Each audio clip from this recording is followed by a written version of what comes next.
Hello, folks. Welcome to the Scumdog's Kennel. I'm your host, Chris Williams, and in today's Cryptid Corner Mini episode, I have two startling stories, once again involving Bigfoot and the Dog Man.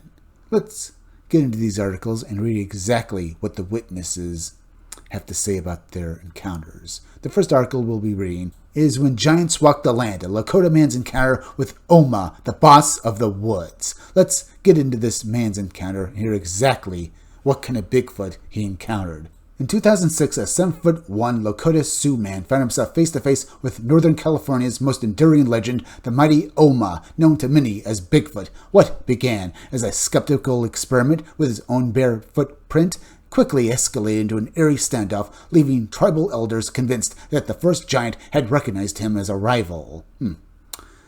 This sounds like a very interesting story, folks, and it was basically emailed to the site I got this story off of many years ago. Either way, let's get into it now. In August of 2006, I was working in Northern California and was interested in finding Bigfoot footprints. I have a friend who is a member of the Hoopa Valley tribe, also known as the Hoopa First Nation. I contacted him and spoke to an elder who took me to an area where some footprints had just been discovered. Being skeptical, I removed my right boot and stepped next to one of the footprints. I am 7'1", tall, weigh 395 pounds, and wear a size 17 street shoe or a size 19 boot, as boot sizes are often mislabeled. I am of Lakota Sioux lineage and speak several First Nation languages.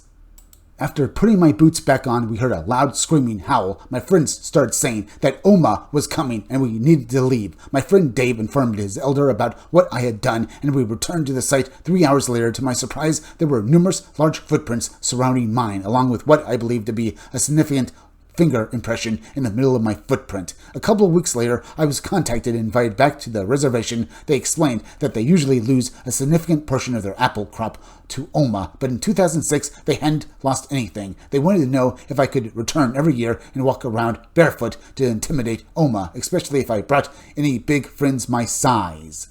The elder believed that Oma either saw me with the much shorter native people and thought I was another Oma, or recognized my footprint as a threat. He thought it was possible that Oma didn't want to confront something nearly as large as itself and left the area.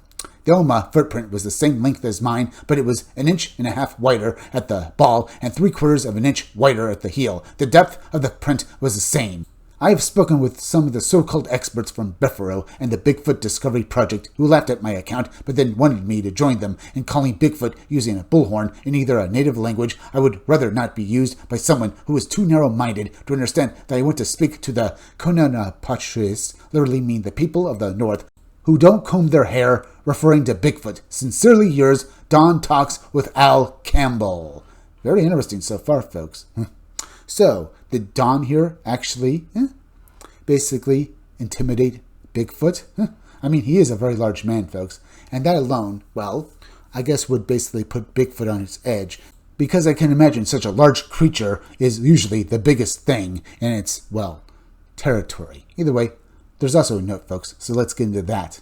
I have been informed that the native tribes in this area, including the Hoopa and York, refer to the creature as Oma or Oma, which translates to boss of the woods. Don Talks with Al Campbell's extraordinary account blends personal experience, cultural tradition, and the living mystery of the forests. To the Hoopa and the York peoples, Oma is not merely a folklore, but a real and powerful presence. Whether this giant recognized Campbell as kin, rival, or something else entirely, the encounter reminds us that the line between legend and reality is far thinner than most of us are willing to believe. Indeed, folks, I believe that entirely.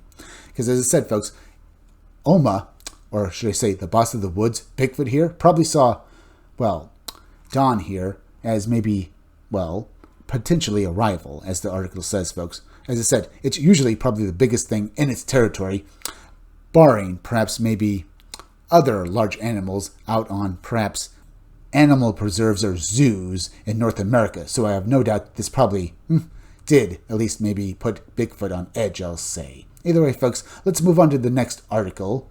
Minnesota mystery beast.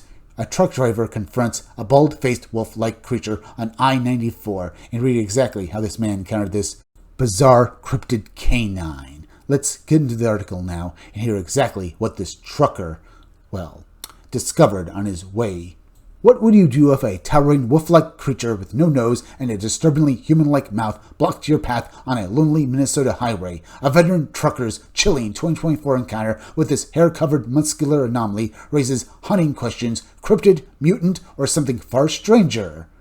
Let's think about that in a moment, folks. Indeed, what was this thing? We can discuss that after we read the article, but the idea of this thing is truly alarming. I contacted you because about a year ago, I encountered a creature in northwestern Minnesota that I couldn't identify. I was driving on I-94 and I saw something that resembled a larger wolf, but it stood a bit taller than waist high. At its back, it had a muscular, broader rear end, and its legs had a peculiar three-piece structure. The legs angled back before tapering down, with the last segment extending straight forward to form the foot. All four legs were shaped like this. Ooh, so it truly sounds inhuman, doesn't it, folks? What do you make of it? Because it sounds a bit more peculiar than your classic dogman encounters, doesn't it, folks? Either way, let's read on. When it turned to look at me, it occupied the entire lane of the highway. Its face was rather unusual. It had high ears and a bald face, and notably, there was no nose, just a flat surface. It had a human-like mouth, albeit slightly deformed on one side. The creature stood there calmly as I sat in my rig. My presence didn't seem to bother it at all. As I observed it more closely, I noticed it had regular eyes, a large mouth, and scraggly light brown hair. It was on all fours, but its legs did not resemble those of a wolf or dog. Instead, they were uniquely structured. Its hind legs were very muscular, looking somewhat like the back of a panda bear. The leg configuration meant they went back, then transitioned forward before finishing at the paw, which was about 1.5 feet long. It walked oddly on all fours, which immediately caught my attention. As it crossed the road, I realized this was not a wolf. This was something I had never seen before. When it stopped and turned to face me, I could distinctly see its bald face, dark brown eyebrows, and wide, long eyes. Once again, I noticed there was no nose to be seen. B. Now, did B actually see perhaps a skinwalker here, folks? It would be interesting because it does remind me of a couple of skinwalker accounts, but this doesn't seem to basically give the aura of dread and fear that a skinwalker account usually has in it, folks. It sounds like this creature was perhaps some uniquely suited dogman or other cryptid canine creature, because it just looked at B here with just what I can basically theorize is just curiosity, as, well, B was looking back at it. It doesn't sound like basically B was totally fearful that this thing was going to attack him. But then again, we don't know exactly what this man was probably actually feeling, folks. It was probably shock and maybe some dread, but it doesn't sound like the complete fear response that we hear in basically skinwalker accounts. But I will say that this creature is very, very familiar when you read skinwalker accounts. It sounds like that because it sounds just as bizarre as those stories at times. But then again, what was this creature actually, folks? Was it a dogman or a skinwalker or some other unique cryptid? I mean, it had a body that was, well, somewhat different from a canine, so it sounds like a, well, canine account, but why was it so off? Was it perhaps maybe some sort of shapeshifter or other, well, entity? I mean, skinwalkers are indeed shapeshifters, folks, and that's why I basically keep bringing it up. But this creature sounds just a bit different. Maybe it was an alien entity, perhaps. Maybe some sort of, well, alien hybrid being? Because the bald face reminds me of basically, well, great alien accounts, because usually those entities don't have hair on their heads. So maybe this was some sort of genetic experiment, maybe even conducted and maybe created by the government, perhaps. I can't be for sure, folks, until we have more information. But either way, folks, this was certainly a very unique account. And remember the first story we read about, folks, with Bigfoot? Yeah, both accounts give me this feeling that there's more out there than we possibly know. But folks, anyway, we're at the end. So please go subscribe to my YouTube channel, Read Comics They're Bad For You. You can use the YouTube link down below in the descriptions or the chat to go subscribe to me. Hit that like button for me. Make sure you're still subscribed. Leave some comments down below. Hit that bell for notifications. Make sure to hit the part of the bell. They'll give you all future notifications. And please share this video out. I'm Chris Williams from the Scumdogs Kennel. Thank you all for joining me. I'll be back again tomorrow with another great video. So be sure to come back again then. Till next time, folks, I'll see you all again soon.